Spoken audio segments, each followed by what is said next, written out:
Қайырлы күн, құрметті білім алушылар. Бүгін сабағымызды бастаймыз. Бүгін өтетін сабағымыздың тақырыбы функциялар, рекурсивті функциялар. Осыған дейін біздер деректер құрылымдарының негізгі ұғымдарын қарастырған болатынбыз. Енді қарай программалық код жазу үшін мына функция ұғымының да атқаратын қызметінің зор екенін қараймыз. Біздер функция деген не екенін білеміз, y болады x-тан f функциясы. Яғни белгілі бір шаманың өзгеруіне байланысты болатын шамалар. Егер жалпы түріндегі y-те x-тан f функциясы берілетін болса, бұл жердегі y деген тәуелсіз айнымалы, ал x дегеніміз тәуелсіз өзгеретін айнымалыны береді. Біз бұрыннан да білеміз. Біздің жағдайымыздағы функциялар, яғни C# программалау тілінде берілетін функциялар, бұлар белгілі бір іс-әрекеттерді орындау кезінде қайталанатын кодтар блогы болып табылады. Функциялар бұлар берілгенде класстар ішінде жазылады.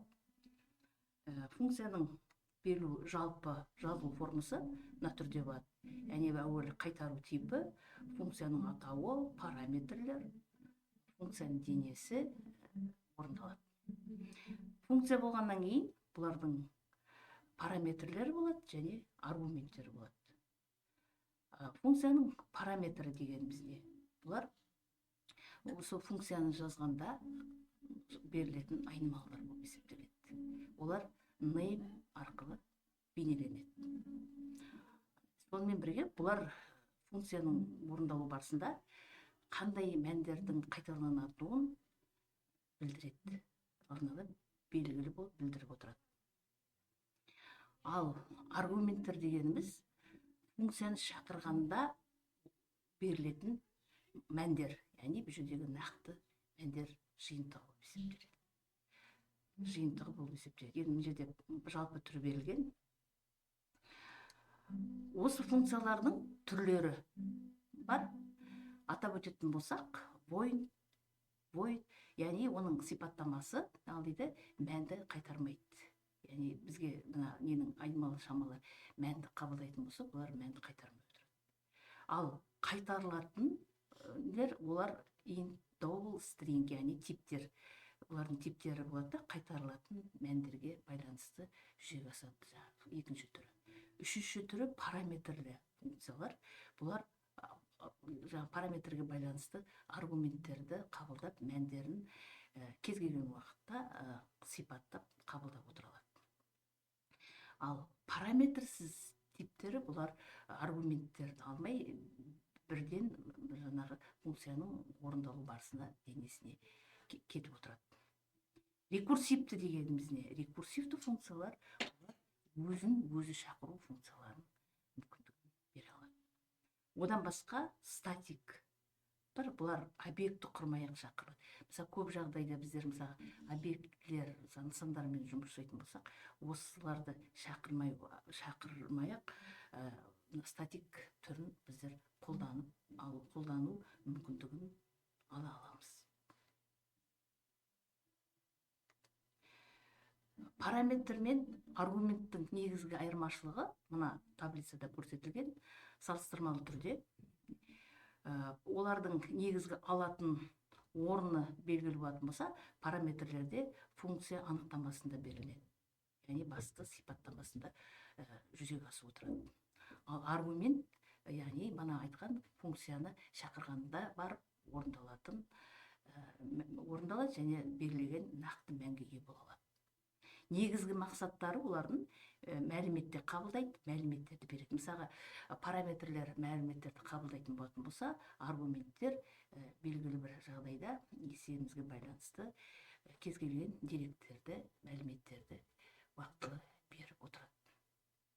Олардың негізгі түрлері параметрлер айнымалы болатын болса, ал негізі аргументтерді бана айтқан нақты мәндер жиынтығын құрайды.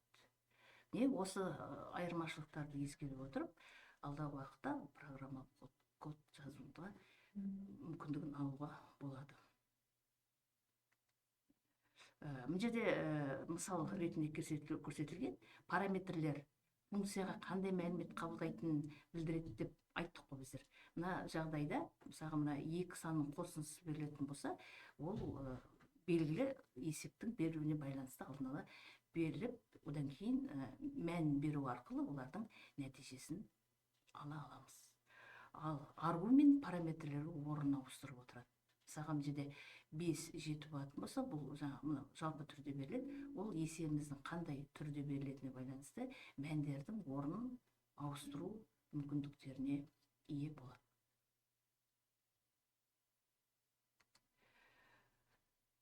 Енді функцияларды мәнді қайтаратын функциялар болатынын біз білеміз, Ал мәнді қайтаратын функцияларды түсіну үшін мында мысал келтірілген екі санның қосындысын қайтаратын функция берілетін болса, оларды мына программалық код арқылы орындауымызға болады. Яғни мына жердегі программалық кодтар, яғни 7 мен 10 берілетін болса, осылардың қосындысын қорытындыға шығаратын болсақ, яғни нәтижесі 17-ге тең болатын біз көре аламыз. Ең қарапайым түрде көрсетілген код болып есептеледі.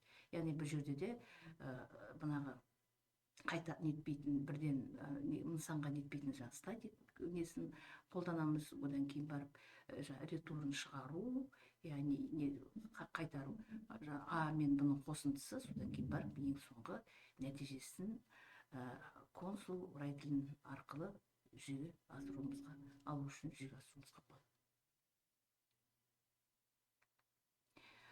Енді бұл мана қайтарымды болатын болса, қайтарымсыз түрде болуы мүмкін. Ол void функциясы арқылы жүзеге асырып, мына программалық кодта көрсетіледі. Мысалға, белгілі бір сәлемдесу жағдайын, бір сөйлемді шығару керек болатын болса, мына жерде жазамыз. Сәлем, name дегеніміз ол параметрлер ғой, параметр name арқылы белгілейміз деп сөйтедік қой.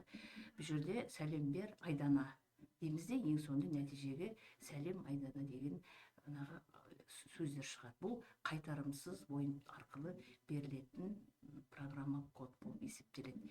Біздер бастапқыда айтқанбыз, жалпы параметрлер программа барысында жай жақшаға алынып жазылады дедік. Жолдық тип болғандықтан name енді адамның аты, сондықтан бастапқы уақытта string name деген арқылы олардың типтері анықталып беріледі.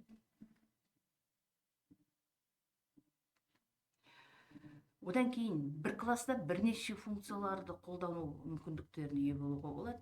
Бұл жерде жаңа функциямызды бірнеше мына есеп программалық кодта бірнеше функциялардың жүзеге асуын қарай отырмыз. Ол жағдайда мысалы көбейту, мысалға 7 мен 5-тің көбейтіндісін нететін болсақ, мына жерде қараңыздар, әуелі нәтиже шығып, одан кейін бар көбейтуге байланысты, берілетін мәнімізге байланысты нелер жазылады да, нұсқаулар. Содан кейін бар ең соңында біздер нәтижесін алу мүмкіндігін ала аламыз. Бұл да бірнеше функцияларды қолдану кезіндегі берілетін мысал ретінде берілген кодтар болып есептеледі.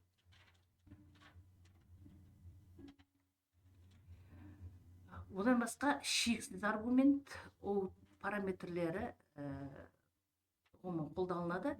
Шексіз аргумент болатын болса, out параметрі бұл шығу параметрлерінің мүмкіндігін жүзеге асады. Бұл жағдайда дағы мына қосындыларды есептейді, одан кейін бар олардың 1, 2, 3, 4, 5-ке дейінгі 5 сандарлы беріліп, осылардың қосындыларын есептеудің кодын жазуымызға болады. Шексіз, яғни ол тек қана бір жағдайда беріліп тұр. Ол әрбір есептің берілуінде әртүрлі жағдайда болуы мүмкін. Ал out, яғни шығу параметрлері екінші программалық код түрінде, екінші программалық кодта беріліп тұр. бұл жерде де жаңа ең неге 100-ге дейінгі мәндер берілетін болса, осыларды шығару параметріне байланысты ең соңындағы нәтижесін 100-ді алу мүмкіндігін ала аламыз бұл жерде. Яғни бұл жерде де мына шығу параметрлерінің атқаратын қызметтеріне мән беру қажет. Рекурсивті функциялар біз алдында айтқанымызда өзін өзі шақыру функциялары болып есептеледі. Рекурсивті функциялардың мына негізгі параметрлік беру әдістері, яғни рекурсивті функция түрінде бастапқы беріп, одан кейін мән бойынша беру, сілтеме бойынша беру ретінде екі түрде қарастырылады.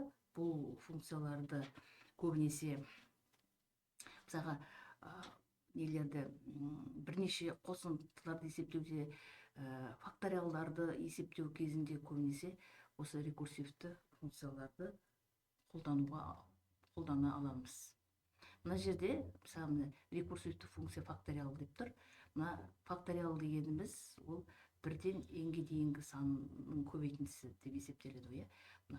Мына факториалдарды n-ге дейінгі санның факториалы берілетін болса, осыларды мына рекурсивтік функцияларды көмегімен қалай жүзеге асырамыз?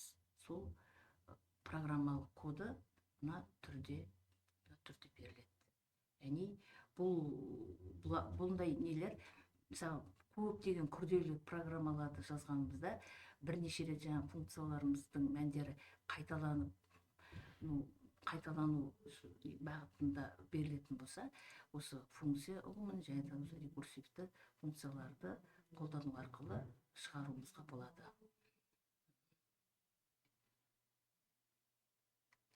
Енді мына практикалық тапсырма ретінде ref кілт сөзін қолданып, айнымалы мән функция ішінде өзгертетін код жазыңыз. Ref дегеніміз бұл сілтеме, бір жаңағы рекурсивті функциялардың өздерін мән бойынша және сілтеме бойынша беріледі деп айттық қой, түрлері. Сондықтан мына ref кілт сөзін пайдаланып өзгеретін код жазу, айнымалының мәнін функция ішінде өзгертетін код жазу ең қарапайым программа. Бұнда өздеріңіз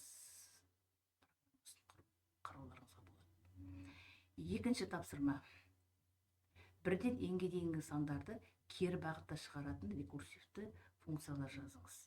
Яғни біздер алдыңғы сабақтарда да бірден n-ге дейінгі сандардың қосындысын, көбейтіндісін табатын программалық кодтар жазған болатынбыз. Көбінесе біздер оны циклдік, яғни құрылымда пайдаландық. Енді оларды кері бағытта шығару кезіндегі біздің мына рекурсивті функцияны пайдаланып қалай құра аламыз? Мен соның программасын алдыңғы программалық нелерге сәйкестендіріп программасын құрамыз. Сандарды құруға болады. Үшінші, 5 саны орташа арифметикалық мәнін есептейтін функция құрыңыз дейді. Яғни бұнда есептерді біздер шығарып қараған болатынбыз. Мысалға санның орташа мәнін немесе есептеудің массив кезінде де, циклдық құрылым кезінде де бұндай есептерді біздер шығарып қараған болады. Енді осыны соларды басшылыққа ала отырып, мына функцияны қолданғанда қалай программалық код жаза аламыз? Яғни функцияның құрылымынан бағытталған кодтарды жазу мүмкіндіктерін қарастыруымызға болады. Осы тапсырмаларды қарай отырып, ары қарай күрделі тапсырмаларды орындау мүмкіндіктерін практикалық сабақтарда қолдануымызға болады. Ол үшін біздің алдыңғы материалдарымызды пайдалана отырып, осы өткен материалдарды пайдалана отырып, сіздер мына практикалық тапсырманы орындап келулеріңіз сұралады. Осымен қысқаша сабағымыз аяқталды. Назар қойып тыңдағандарыңызға рахмет.